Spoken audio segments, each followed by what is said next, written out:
Olá pessoal, esta aula é sobre sistemas operacionais de tempo real.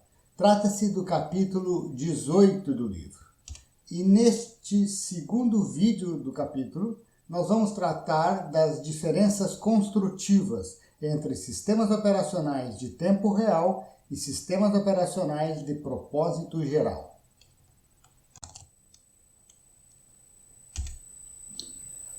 Na realidade, em geral, o que o pessoal chama de sistema operacional de tempo real é um sistema operacional com bom comportamento temporal na maioria dos casos.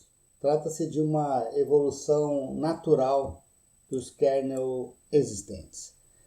Mas nós podemos nos perguntar quais as diferenças construtivas principais entre um sistema operacional de tempo real e um sistema operacional de propósito geral.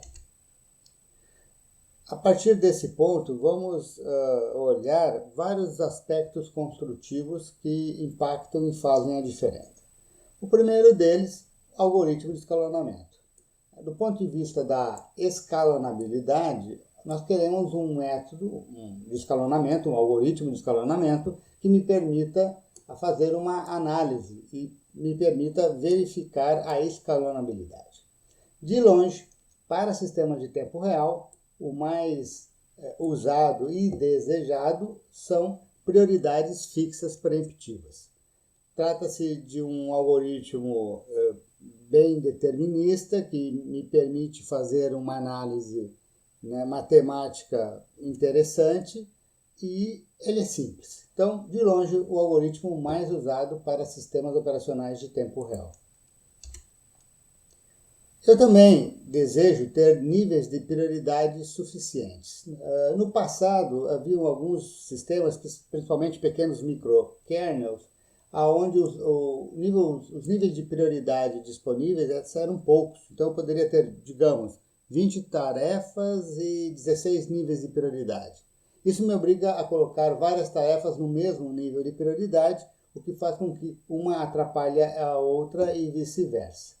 Então, o desejado é que o número de níveis de prioridade seja igual ou maior ao número de tarefas. Hoje em dia, praticamente qualquer sistema operacional oferece isso. Eu também não quero que o sistema operacional altere as prioridades das tarefas. Tá? Nós já vimos que em sistemas operacionais de propósito geral, é comum o kernel manipular por conta própria as prioridades das tarefas no sentido de obter uma distribuição mais justa dos recursos entre os usuários ou entre as tarefas. Porém, esta ação do kernel dificulta a minha análise temporal e impede que eu cresça a minha confiança de que os deadlines serão cumpridos. Portanto, em sistemas operacionais de tempo real, nós não queremos que o kernel altere prioridades de tarefa por conta própria. Tratadores de interrupção são inevitáveis, porém, algo que complica a vida do desenvolvedor de uma aplicação de tempo real são tratadores de interrupção muito demorados, porque a minha tarefa de aplicação com altíssima prioridade, deadline apertado está executando, vem uma interrupção, o tratador preempta a tarefa da aplicação e aí fica executando, aumentando o tempo de resposta da tarefa da aplicação. O que nós queremos é que o tratador de interrupção realize aquele processamento mínimo que é necessário imediatamente na ocorrência da interrupção. Se houverem trabalhos mais demorados a serem feitos, o que pode e normalmente é incluído no kernel é que o tratador de interrupção libera a thread de kernel responsável por gerenciar, manipular aquele periférico em questão, o tratador de interrupção termina e essa thread de kernel vai para a fila do processador ser escalonada com todas as outras. Qual que é a diferença? O tratador de interrupção ele tem normalmente prioridade sobre todo mundo. Então eu quero que ele seja muito curto, o mínimo de tempo possível. Já a thread de kernel responsável pelas operações demoradas era escalonada com uma prioridade bem conhecida e, portanto, eu posso, inclusive, colocar tarefas da aplicação com prioridade mais alta do que este tratador de interrupção, me dando, como desenvolvedor da aplicação de tempo real, controle sobre o uso do processador.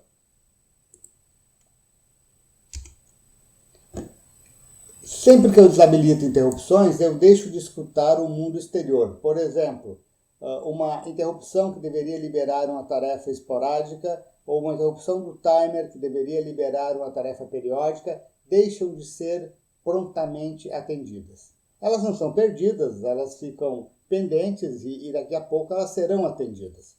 O que para um sistema de propósito geral está ótimo, porém, para um sistema de tempo real, eu quero minimizar esta latência, esse atraso, e, portanto, eu quero que trechos de código com interrupções desabilitadas sejam minimizados dentro do kernel ou do microkernel.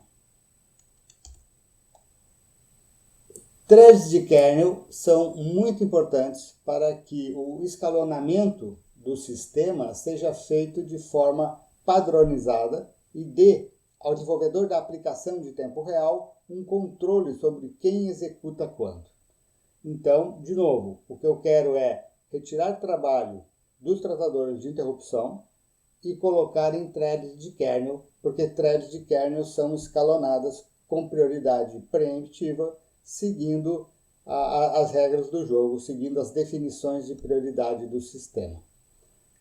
Jogar todo o trabalho dentro do tratador de interrupção ou de outras formas embutir este trabalho enquanto tarefas da aplicação deveriam estar executando é muito ruim para o resultado em termos de tempo de resposta. Obviamente, eu quero um tempo de chaveamento entre tarefas pequeno, porque é overhead, é atraso. Eu, obviamente, trabalhando com prioridades preemptivas, vou ter muitos chaveamentos de contexto e quanto menor este tempo, melhor.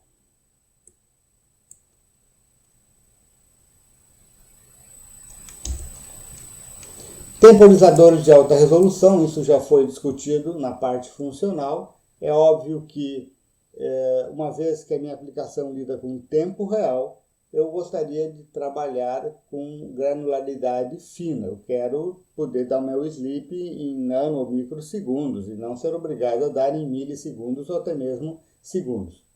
Um sleep de segundos é extremamente útil para um sistema operacional de propósito geral, porque permite, por exemplo, acertar as apresentações das informações ao usuário, uma interface gráfica de usuário, por exemplo, mas para tempo real não. Para tempo real eu quero ter o maior controle possível sobre os tempos do sistema, inclusive os meus sleeps ou watchdogs, etc. Aqui nós temos um exemplo de como sleep pode ser implementado. Na parte de cima, nós temos um sistema, o tempo corre para a direita, e é um sistema onde existe uma interrupção de timer periódica, que está sendo chamada de tick, e a cada 10 milissegundos eu tenho um tick. Em um sistema operacional de propósito geral, é muito comum a implementação de sleep através da contagem de ticks.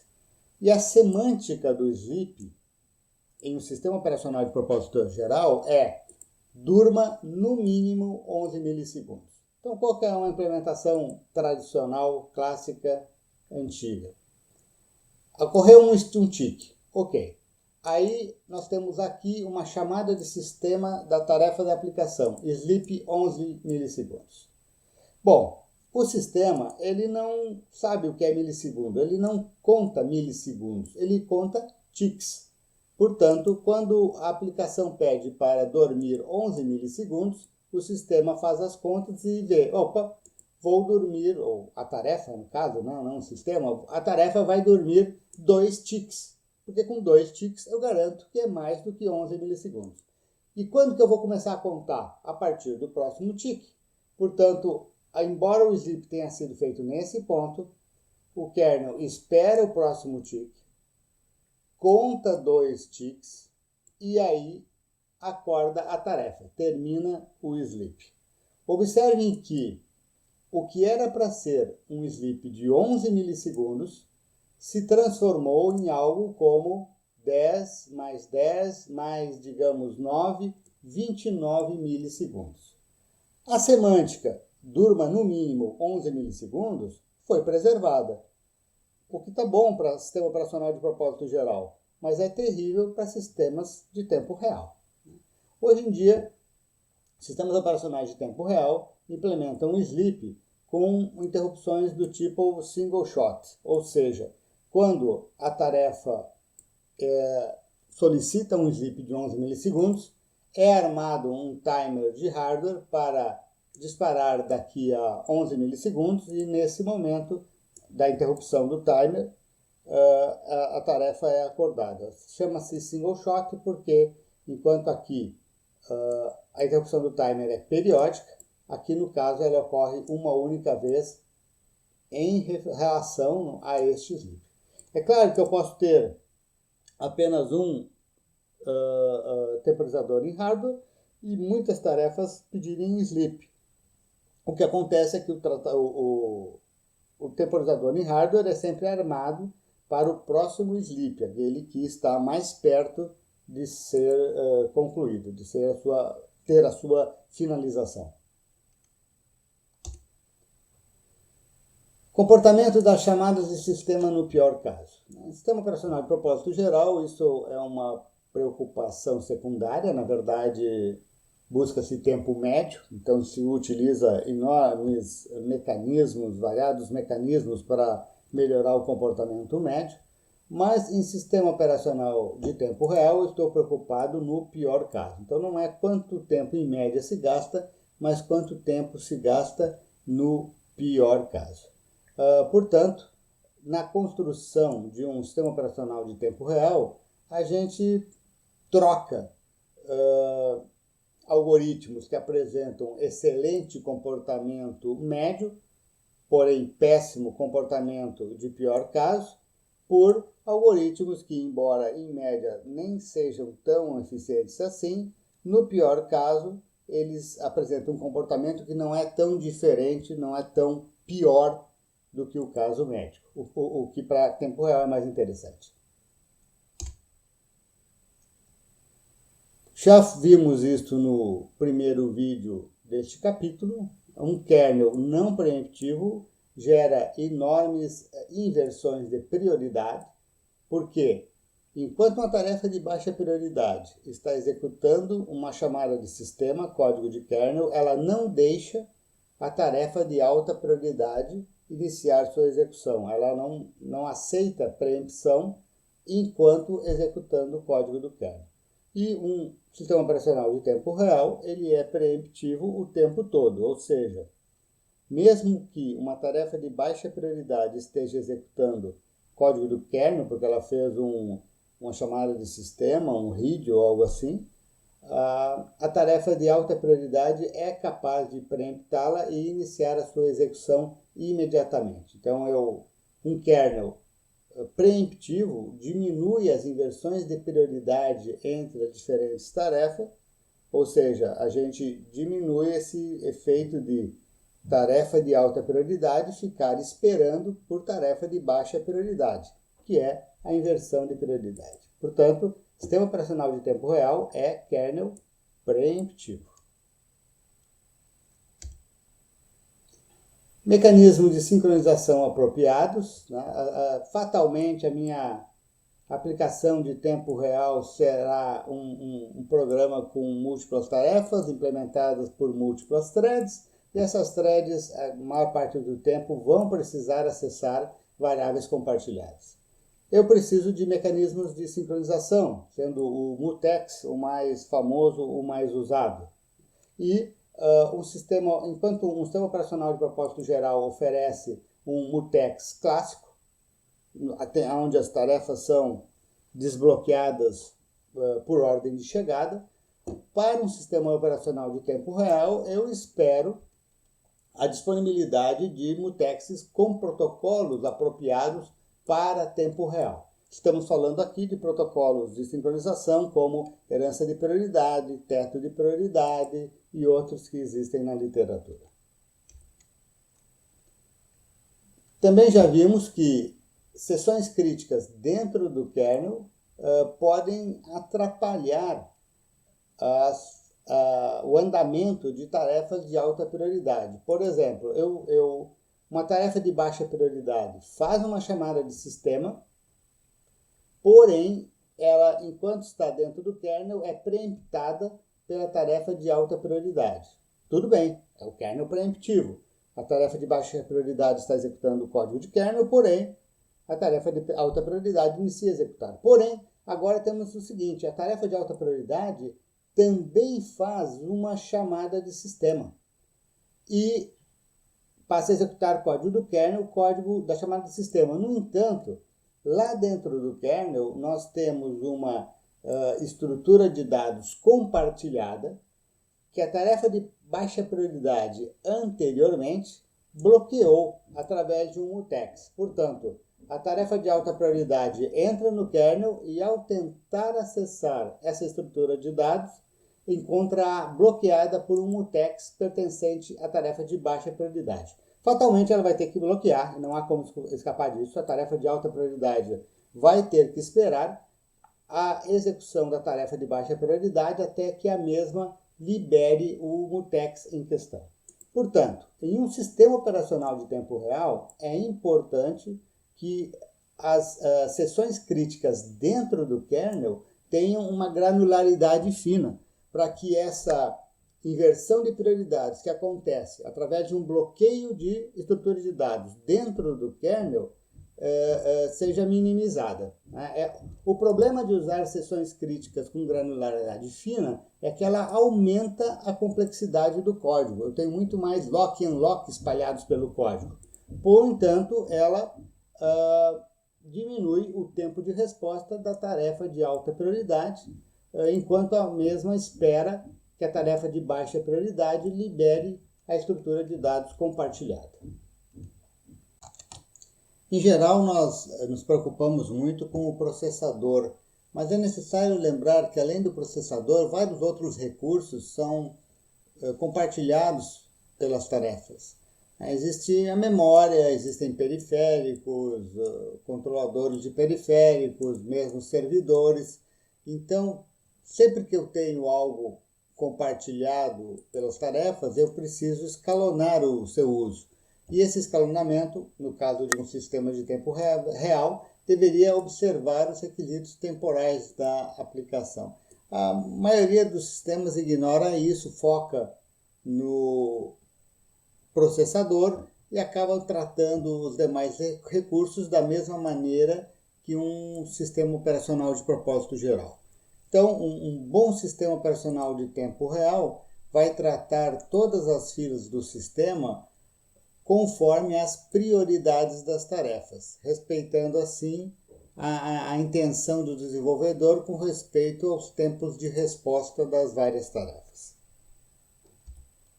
Além destas características construtivas, é necessário chamar a atenção para os cuidados que o desenvolvedor da aplicação de tempo real deve ter. Existem uma série de pequenos cuidados que faz diferença no momento da gente obter o tempo de resposta ao final.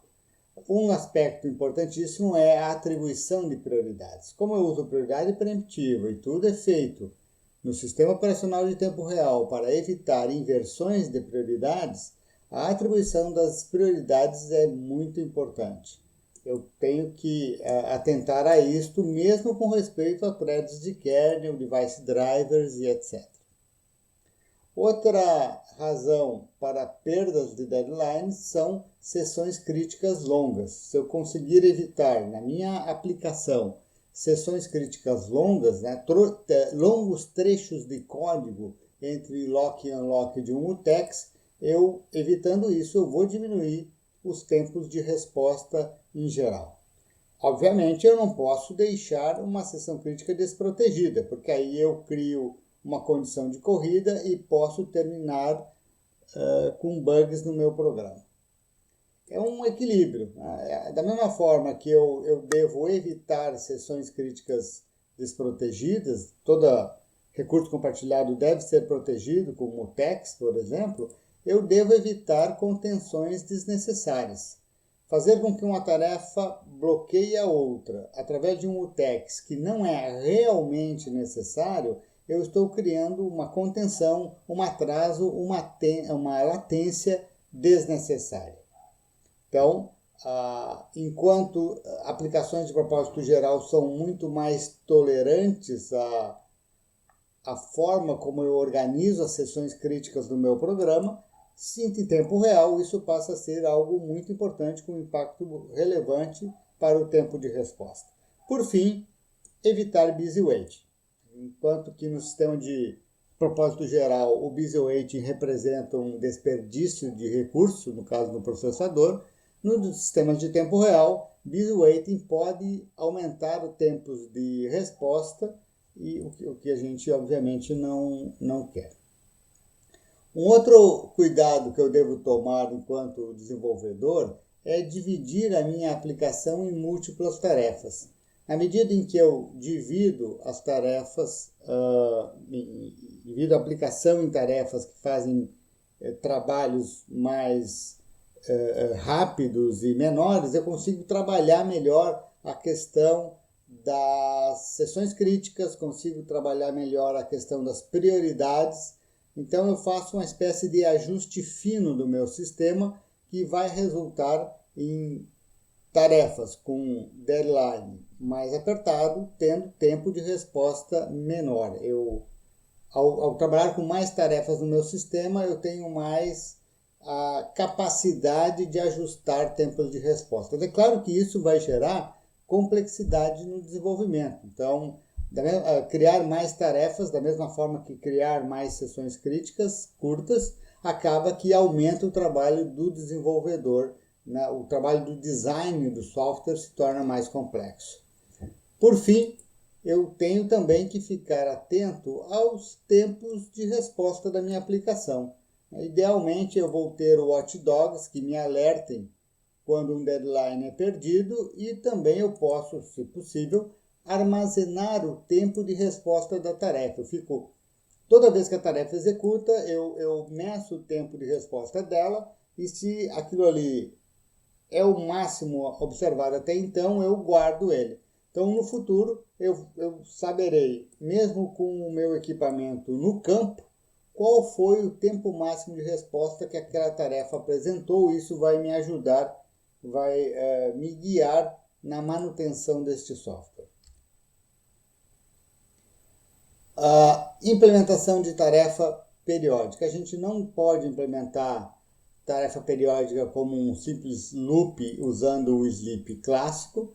Muitos sistemas operacionais de tempo real oferecem primitivas próprias para a construção de tarefas periódicas e mesmo no caso do Linux, eu posso usar a função clock nano sleep com a opção timer ABS time, ou seja, eu faço um sleep indicando a hora de acordar e sempre calculo esta hora de acordar para que seja o início do próximo período.